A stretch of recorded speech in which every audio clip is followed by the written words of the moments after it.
Students આપણે ગયા વખતે યુનિટ 1 માં રીડ 2 સુધી કમ્પ્લીટ કર્યું, એની એક્સરસાઇઝ પણ જોઈ. હવે આજે આપણે યુનિટ 2 માં રીડ 1 માટે જોઈએ છીએ. In your tax on page number 17 નંબરના પાના ઉપર જુઓ.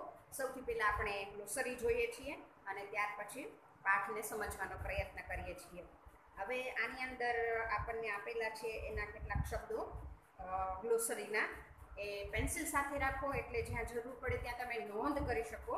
આમાં ઘણા બધા નવા શબ્દો આવે છે અને આ ગ્લોસરીમાંથી આપણને સમાનાર્થી, વિરોધાર્થી એની સમજૂતી મળે છે. સો એટલા માટે પણ જરૂરી છે. આ ગ્લોસરી તમારે પાકી નોટમાં લખવાની છે. સૌથી પહેલાં ગ્લોસરી, પછી જે આપણે પાઠની સાથે ડિસ્કસ કરીએ એ પ્રશ્નો અને શોર્ટ નોટ્સ, અને જ્યાં જરૂરી હોય ત્યાં વિરોધી શબ્દો જે હું નોંધ કરાવતી હોઉં છું તો એ બધા પણ તમારે લખતા જવાના છે. તો પેન્સિલ તમારી સાથે રાખો. 17 નંબરના પાના ઉપર જુઓ. ગ્લોસરીમાં આપણો જે પાઠ છે ઓટોફેબ ટેકનોલોજી, એના માટેના ઓટોમેટેડ મીન્સ કોમ્પ્યુટર ગાઈડેડ, એટલે જેમાં કોમ્પ્યુટરનો ઉપયોગ કર્યો હોય અને કોમ્પ્યુટરનું માર્ગદર્શન લીધું હોય તેવું means automated, computer guided. Manipulate means make changes, ફેરફાર કરવા, પરિવર્તન લાવવું, કંઈક ચેન્જીસ એમાં લાવવું, જે કંઈ પણ હોય એમાં. પ્રોપર્ટીઝ મીન્સ તત્વો અથવા તો લક્ષણ. કોઈ પણ ધાતુ છે, કોઈ મટીરિયલ છે, એ અમુક તત્વોનું બનેલું હોય છે તો એ પ્રોપર્ટીઝ કહેવાય. તો એના માટે આપણને સિમિલર વર્ડ આપ્યો છે કેરેક્ટરિસ્ટિક્સ. એટલે પ્રોપર્ટીઝ મીન્સ કેરેક્ટરિસ્ટિક, એના લક્ષણો, એના તત્વો, એમાં રહેલી વસ્તુ. લાયેબિલિટી મીન્સ રિસ્પોન્સિબિલિટી, વિશ્વસનીયતા, કોઈ બાબત ઉપર વિશ્વાસ રાખવો કે કેમ, એ લાયેબિલિટી કહેવાય. તો વિશ્વસનીયતા, રિસ્પોન્સિબિલિટી. બંને શબ્દો છે એ નામ છે, સામાન્ય નામ સમાનાર્થીમાં. ડિક્લાઇન મીન્સ ડાઉન ટર્ન ઓર રિડ્યુસ, ઘટવું. રિડ્યુસ એટલે ઘટવું, ઇન્ક્રીઝ એટલે વધવું. વિરોધી શબ્દ માટે પણ ધ્યાનમાં રાખો.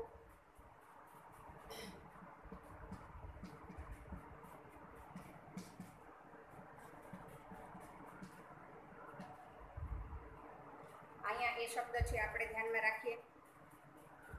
રિડક્શન છે, સોરી, આ શબ્દ છે રિડક્શન છે, પણ અહીંયા ઘટવું એવા અર્થમાં છે. એટલે ઇન્ક્રીઝ તો ડિક્રીઝ એ અહીંયા આપણે રિડક્શન માટે લઈ શકીએ છીએ. એનો સિમિલર વર્ડ. ઓછું થવું, ઘટવું, ઘટી જવું એવો અર્થ. કમ્પેન્સેશન મીન્સ બેનિફિટ, રિપેરેશન, વળતર અથવા તો લાભ. બેંગ, બેંગ એટલે ધડાકો એવું પણ થાય. અહીંયા બેંગ મીન્સ સડનલી, અચાનક.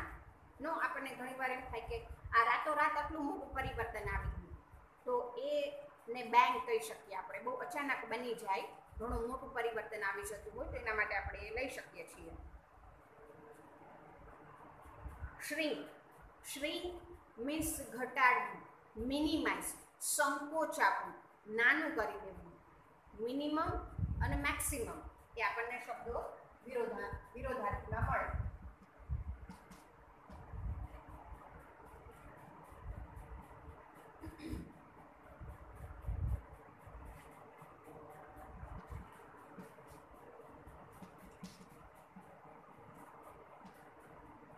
Minimum, maximum. મિનિમમ એટલે ઓછામાં ઓછું, મેક્સિમમ એટલે વધારેમાં વધારે. અહીંયા જે આપણને શબ્દ આપ્યો છે ક્રિયાપદ છે, અહીંયા જે મેં લખ્યું છે એ નામ છે, મિનિમમ અને મેક્સિમમ. તો આ વિરોધી શબ્દો પણ આપણે સાથે જોયા. પછી છે મોલેક્યુલ મીન્સ પાર્ટિકલ, એમાં રહેલો ભાગ, એમાં રહેલું કણ, એમાં રહેલો નાનામાં નાનો ભાગ એટલે પાર્ટિકલ, મોલેક્યુલ. અને પછી છે રેટિફાઈડ મીન્સ અલાવ, પરમિટેડ મીન્સ બહાલી આપેલી. આ થોડું સમજવામાં ટેકનિકલ વર્ડ એવો છે કે જેને આપણે સમજવો થોડો અઘરો પડે, પણ છતાંય તે એને અલાવ એમ સમજો. અલાવ એટલે પરવાનગી આપવી, બહાલી આપવી. તો એ કોષ સાથે સંકળાયેલો છે અહીંયા પાઠની અંદર, એટલે આપણે એના અનુસંધાનમાં આપણે સમજવાનો પ્રયત્ન કરીએ છીએ. તો ratified means permitted, it gives permission or allow, બહાલી આપે છે, પરવાનગી આપે છે. સો આ વિરોધી શબ્દો પણ સાથે આપણે જોયા. અહીંયા ગ્લોસરીમાં છે સમાનાર્થી છે. હવે આપણે પાઠને સમજવાનો પ્રયત્ન કરીએ છીએ. ચોપડીમાં ધ્યાન આપો. In your text on page number 16, Unit 2, Read 1, Auto Fab Technology. Imagine yourself in a car showroom. You are not happy with any model of the cars in the showroom. No, તમે car ખરીદવા ગયા છો કારના શોરૂમમાં, એવું ધારી લેવાનું છે, પણ અહીંયા જે પણ કાર છે એમાંથી એકેય મોડેલ તમને ગમતું નથી. Now you work on a computer and create your dream car on the screen. એટલે તમે કોમ્પ્યુટર ઉપર બેસો છો અને તમારા મનમાં જે હોય એવી તમારી ડ્રીમ કાર એ કોમ્પ્યુટર ઉપર તમે તૈયાર કરો છો કોમ્પ્યુટરની મદદથી. મીન્સ કોમ્પ્યુટર ગાઈડેડ, ઓટોમેટેડ, જે શબ્દ આપણે ગ્લોસરીમાં પહેલો જોયો ને એ. એન્ડ મેજિક, અને જાદુ. Next week you get delivery of a car fabricated exactly like your design. Fabricated means અહીંયા તૈયાર કરેલું. અને બીજા જ અઠવાડિયે જાણે જાદુ થયું હોય એમ તમે જે કોમ્પ્યુટર ઉપર તૈયાર કરી હતી તમારી ડ્રીમ કાર એ તમને ડિલિવરી તરીકે મળે છે, એટલે એની ડિલિવરી થાય છે, તમને એ કાર તૈયાર થઈને તમારા સુધી પહોંચે છે. Such magic is possible through a process known as automated fabrication. અને આવા પ્રકારની પ્રક્રિયા છે એ ઓટોમેટેડ ફેબ્રિકેશન, એટલે એનું ટૂંકું નામ છે ઓટોફેબ. ઓટોમેટેડ ફેબ્રિકેશન એટલે કોમ્પ્યુટરના મદદથી તૈયાર કરાયેલું, એની ડિઝાઇન, એનું મેન્યુફેક્ચરિંગ, એનું પ્રોસેસ, એ બધું. તો એટલા માટે એના માટે શબ્દ બન્યો છે ઓટોફેબ. ઓટોમેટેડ ફેબ્રિકેશન બંને સાથે આવે એટલે ઓટોફેબ. અને અત્યારે અહીંયા જે વાત કરવાની છે એ આવી ટેકનોલોજીની વાત છે કે ઓટોફેબ ટેકનોલોજીમાં શું હોય છે. સો આવી ડ્રીમ કાર તમને આવી ઓટોમેટેડ ફેબ્રિકેશનની પ્રોસેસથી તૈયાર થઈને તમને મળે છે. મીન્સ કે બીજા કરતાં કંઈક તમે અલગ તૈયાર કરી શકો છો આ કોમ્પ્યુટરનો ઉપયોગ કરીને. Automated fabrication or AutoFab is a set of technology that automate the process for building three-dimensional solid objects from raw materials. Raw material એટલે કાચો માલ સામાન. એટલે આ ઓટોમેટેડ ફેબ્રિકેશન એટલે કે ઓટોફેબ ટેકનોલોજી છે એ આ રીતના 3 ડાયમેન્શનલ આપણે કહીએ ને 3D પિક્ચરની અંદર 2D હોય 3D હોય એમ 3D એટલે 3 ડાયમેન્શનલ ત્રિપરિમાણીય એવો શબ્દ છે એના માટે કદાચ 3D શબ્દ વધારે સરળતાથી સમજાય છે. તો એવી પ્રોસેસથી એ તમારું રો મટીરિયલ છે, તમારો જે બધી કાચો માલ સામાન છે એને સોલિડ ઓબ્જેક્ટમાં એટલે કે તમને જે ગમે છે તમે જે તૈયાર કરેલી છે ડિઝાઇન એને સોલિડ ઓબ્જેક્ટમાં ફેરવી દે છે, એટલે કે એને તૈયાર કરી આપે છે. તો આ ઓટોફેબ ટેકનોલોજી છે એ આવી ટેકનોલોજીનો એક આખું સમૂહ છે, અ સેટ ઓફ ટેકનોલોજી કે જે આવા રો મટીરિયલને આવી વસ્તુની અંદર તમારી બનાવેલી વસ્તુની અંદર એને તૈયાર કરી આપે છે. સો અહીંયા આપણને આવો કંઈક પ્રશ્ન તૈયાર થઈ શકે કે વોટ ઇઝ ઓટોફેબ ટેકનોલોજી. પ્રશ્ન સાથે લખતા જાઓ.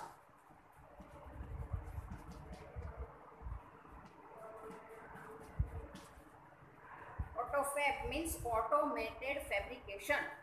AutoFab technology.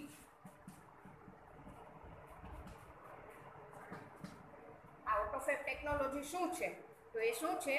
Is a set of technology that automate the process of building three-dimensional solid objects from raw materials. These industries use solidification of polymers, powders, and other raw materials guided by design drawn on ordinary computer.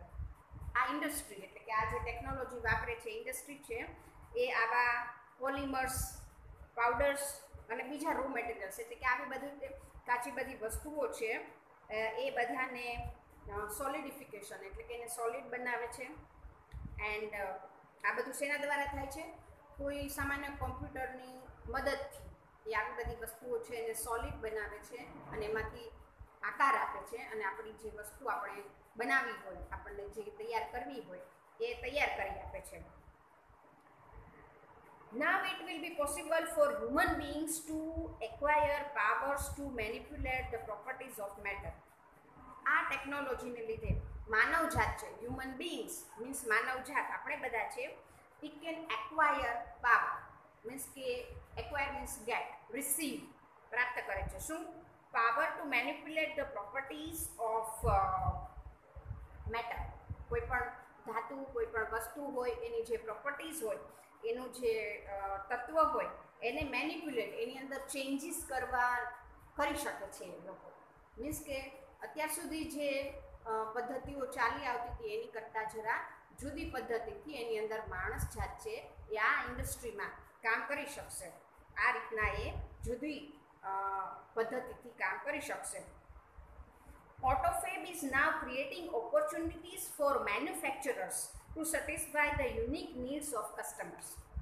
આ AutoFab technology છે એનો ફાયદો શું થશે કે એ જે manufacturer એટલે ઉત્પાદક છે, જે લોકો ઉત્પન્ન કરે છે આવી બધી વસ્તુ, કોઈ પણ વસ્તુ સમજવાની છે.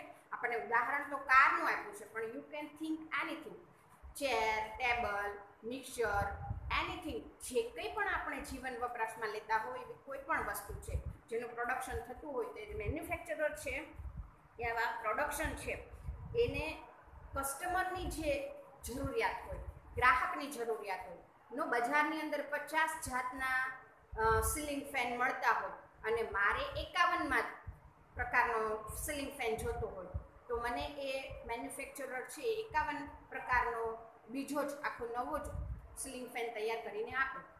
તો the unique need of customer, ગ્રાહકની જેવી જરૂરિયાત એવું ઉત્પાદન, એવું એ કરીને આપે. તો that is the advantage of AutoFab technology, કે તમને ગમતું હોય, ગ્રાહકને ગમતું હોય એવું તૈયાર કરીને આપે. એવું કંઈ નહીં કે બજારમાં જે મળે છે એ જ ખરીદવાનું. 5 પ્રકારની ખુરશી મળે છે તો એ 5માંથી જ મારે પસંદ કરવાની, એમ નહીં. હું 6થા પ્રકારની પણ કહી શકું ભાઈ મારે આવી જોઈએ છે, તો મને ઉત્પાદક છે, મેન્યુફેક્ચરર છે, 6થા પ્રકારની ખુરશી તૈયાર કરીને આપે. So that is the unique need of customer. So that was the advantage of AutoFab technology. So અહીંયા પણ આપણને પૂછાઈ શકે કે which opportunities are created, અથવા તો એક વચનમાં લઈએ, which opportunity is created by AutoFab, કે ભાઈ આનાથી કેવા પ્રકારની મેન્યુફેક્ચરરને ઓપોર્ચ્યુનિટી મળે છે. ઓપોર્ચ્યુનિટી મીન્સ તક, લાભ.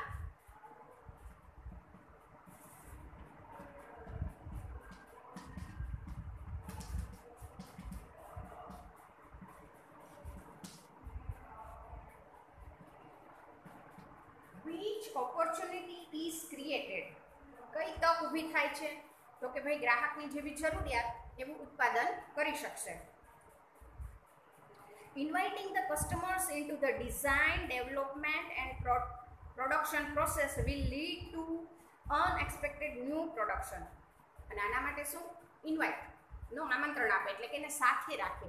આમંત્રણ આપે એટલે કંઈ આમંત્રણ એમ નહીં, પણ ટૂંકમાં એમને સાથે રાખવાનું છે. મેન્યુફેક્ચરર ઉત્પાદક કરનાર અને કસ્ટમરને સાથે રાખી અને ન્યૂ ડિઝાઇન, વસ્તુની નવી ડિઝાઇન, એનું ડેવલપમેન્ટ, એને કઈ રીતના વિકસાવવું, એની પ્રોડક્શન પ્રોસેસ એટલે એને ઉત્પાદન કરવાની પ્રક્રિયા, આ બધામાં એને સાથે રાખશે તો કેવા પ્રકારનું પ્રોડક્શન થશે? અનએક્સપેક્ટેડ, નવા પ્રકારનું, જેની ખબર ન હોય તેવું, કંઈક અલગ પ્રકારનું, ટૂંકમાં કંઈક સારું. કોઈને સાથે રાખી અને કામ કરીએ તો કદાચ વધારે સારું થાય. તો અહીંયા એને સાથે રાખીએ છીએ એટલા માટે એ વધારે સારું અનએક્સપેક્ટેડ પ્રોડક્શન તૈયાર થાય. તો અહીંયા આપણને એવું પણ પૂછી શકે કે તમારી એક્સરસાઇઝમાં પહેલો જ પ્રશ્ન આપેલો છે કે why is the customer called a co-constructor? Why is the customer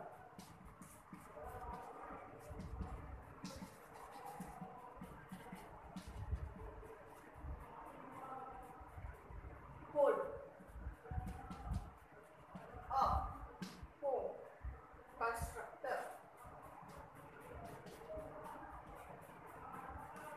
કો-કન્સ્ટ્રક્ટર એટલે સહ ઉત્પાદક. એટલે શા માટે કસ્ટમર ગ્રાહકને સહ ઉત્પાદક કીધું છે? તો તો ધીસ વોઝ ધ રીઝન કે ભાઈ એને આમંત્રણ આપીએ છીએ ડિઝાઇનમાં, ડેવલપમાં, પ્રોડક્શન પ્રોસેસમાં, બધામાં એ સાથે છે, એટલે એને કો કન્સ્ટ્રક્ટર કીધો છે. In AutoFab the customer is a co-constructor, અને આ ઓટોફેબની અંદર એ ગ્રાહક સહ ઉત્પાદક છે, સાથે ઉત્પાદન કરનાર, મેન્યુફેક્ચરરની સાથે રહેનાર. Now product liability, other risks and patent rights may be shared with the customer.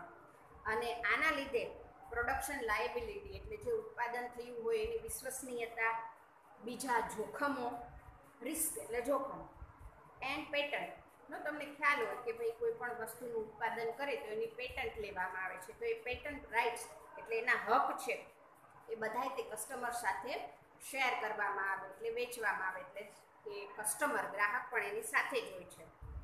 Automated fabrication will have uh dramatic impact on society. અને આ ઓટોમેટેડ ફેબ્રિકેશન એટલે ઓટોફેબ છે એની આ સોસાયટી એટલે સમાજ ઉપર એક ડ્રામેટિક નાટ્યાત્મક અસર ઊભી થશે.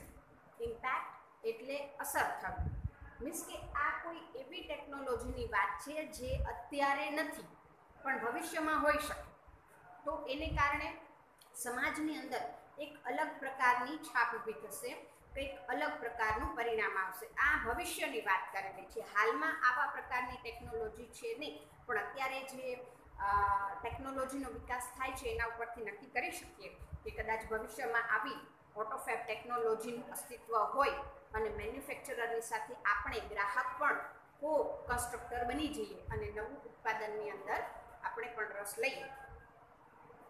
સો હવે એના માટે આપણને 4 પોઈન્ટ આપ્યા છે કે ભાઈ આ ઓટોફેબ ટેકનોલોજી છે એના પરિણામો શું આવશે, એની સારી અસર શું હશે. તો એ સૌથી પહેલું આપણને આપ્યું છે કે બેટર પ્રોડક્ટ ક્વોલિટી. પ્રોડક્ટ એટલે ઉત્પાદન અને ક્વોલિટી એટલે એની ગુણવત્તા, પણ એ કેવી હશે? બેટર, વધુ સારી. એટલે જે કંઈ પણ ઉત્પાદન થયું હશે એની સારી એવી ગુણવત્તાવાળું ઉત્પાદન તૈયાર થશે. જે વસ્તુ બનશે એ સારી ક્વોલિટીની હશે આ ઓટોફેબ ટેકનોલોજીને લીધે. એટલે these are the advantages of AutoFab technology. કયા કયા? 4 આપેલા છે. Better product quality, more recycling, the return of the village craft worker અને ન્યૂ મેડિકલ ટ્રીટમેન્ટ્સ. આ 4 એ ઓટોફેબ ટેકનોલોજીના એડવાન્ટેજીસ છે. એડવાન્ટેજીસ મીન્સ લાભ, બેનિફિટ. તો અહીંયા પણ આપણે પૂછાઈ શકે કે what are the advantages of AutoFab technology.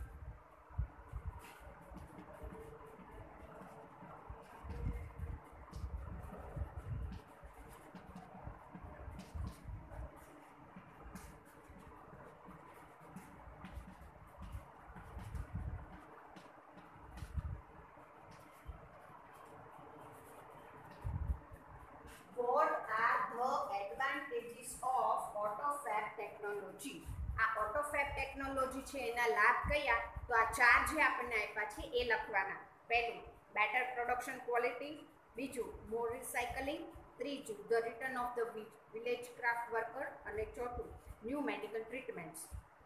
બરોબર? તો એ આપણે અહીંયા લખવાનું છે. હવે પહેલાને સમજવાનો પ્રયત્ન કરો. The automated methods of inspection and assembling will improve the quality and durability of production. આ ઓટોમેટેડ મેથડ એટલે કે કોમ્પ્યુટર ગાઈડેડ, કોમ્પ્યુટરનો ઉપયોગ કરીને આપણે જે કંઈ પણ ડિઝાઇન, જે કંઈ પણ પ્રોડક્શન કરશું એની જે મેથડ છે કેવી છે, એનું નિયંત્રણ, એનું ધ્યાન રાખવાની બાબત, જે પ્રોડક્શન થતું હોય એનું સંભાળ રાખવાનું, પછી એનું એસેમ્બલિંગ એટલે ભેગું કરવાનું. નો ધારી લો કે કોઈ કાર છે એનું મેન્યુફેક્ચરિંગ થતું હોય તો એની અંદર કેટલું બધું ભેગું કરવાનું આવે કારને એસેમ્બલ કરવા માટે. તો એ એસેમ્બલિંગ એ શું થશે? ઇટ વિલ ઇમ્પ્રૂવ, એ વધુ સારું બનશે. માણસ કરતાં કોમ્પ્યુટર દ્વારા થતું હોય તો એ કદાચ વધારે ચોક્કસ થાય. તો એટલે એની ક્વોલિટી છે એ બેટર ક્વોલિટી, ઇમ્પ્રૂવ ક્વોલિટી હશે, એન્ડ ડ્યુરેબિલિટી અને એનું ટકાઉપણું એ વધારે સારું હશે. તો આ બેટર પ્રોડક્શનની અંદર આપણને આ પણ મળે કે સારી રીતના એનું નિરીક્ષણ થશે અને સારી રીતના એ એસેમ્બલ થશે, એટલે પ્રોડક્શન એની ડ્યુરેબિલિટી, એનું ટકાઉપણું વધી જશે. One effect is that cars, television, refrigerator, etc. will last much longer than earlier models. અને એને કારણે શું થશે? સારું પ્રોડક્શન થાય, ગુણવત્તાવાળું પ્રોડક્શન થાય, ટકાઉ પ્રોડક્શન થાય તો શું થાય કે આવા કાર, રેફ્રિજરેટર, ટેલિવિઝન એવી બધી વસ્તુઓ એ જે અત્યારનું મોડેલ છે એની કરતાં વધારે સમય સુધી ચાલે એવા ટકાઉ મોડેલ આપણને મળશે. વધારે સારા સમય સુધી ચાલી શકે, વધારે લાંબા સમય સુધી ચાલે. Will last much longer. Last એટલે અહીંયા રહેવું, એટલે કે લાંબા સમય સુધી રહે. ટીવી સારી ક્વોલિટીની હોય તો લાંબા સમય સુધી આપણે એને વાપરી શકીએ. એવી રીતના કાર, ટેલિવિઝન અને કોઈ પણ વસ્તુ. તો અર્લિયર મોડેલ્સ એટલે પહેલાંનું જે મોડેલ છે એની કરતાં વધારે સારું અને વધારે સમય સુધી ચાલે એવું આપણને મોડેલ મળશે.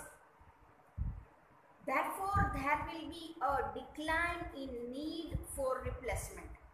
અને એને કારણે શું થશે?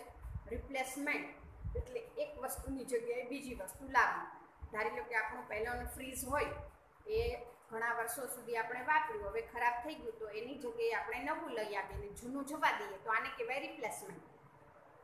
તો આ ઓટોમેટેડ ટેકનોલોજીને લીધે શું થશે કે આપણને જે વસ્તુ મળશે એ વધારે સારી હશે, વધારે ટકાઉ હશે, ક્વોલિટી વાઇઝ વધારે બેટર હશે, એટલે એનું રિપ્લેસમેન્ટ એની ડિક્લાઇન થશે, એટલે કે રિપ્લેસમેન્ટ કરવાનું ઘટી જશે.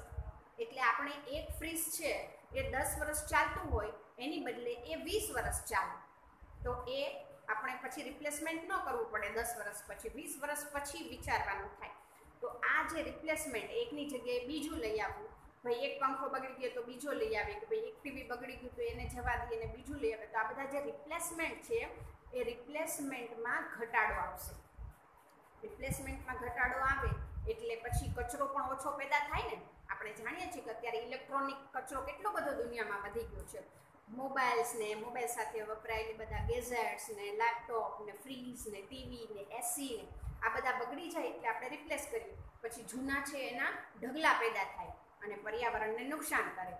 તો આ રીતના જો સારી ક્વોલિટીનું, વધારે સારી ક્વોલિટીની વસ્તુ પેદા થાય તો રિપ્લેસમેન્ટ કરવામાં ઘટાડો આવે. તો એનાથી આપણા પર્યાવરણનું પણ રક્ષણ થાય, પર્યાવરણ પણ બચે અને આપણને સારું મોડેલ મળી શકે. તો અહીંયા આપણને આ સૌથી પહેલો એનો લાભ જોવા મળ્યો. તો કે અહીંયા સુધી રાખીએ છીએ. હવે પછીના લેક્ચરમાં આપણે બીજો લાભ છે મોર રિસાયકલિંગ, ત્યાંથી આગળ વધશું. જેટલું સમજ્યા એને વાંચી જજો અને આ પ્રશ્નોના જવાબો પાકી નોટમાં લખવાના છે.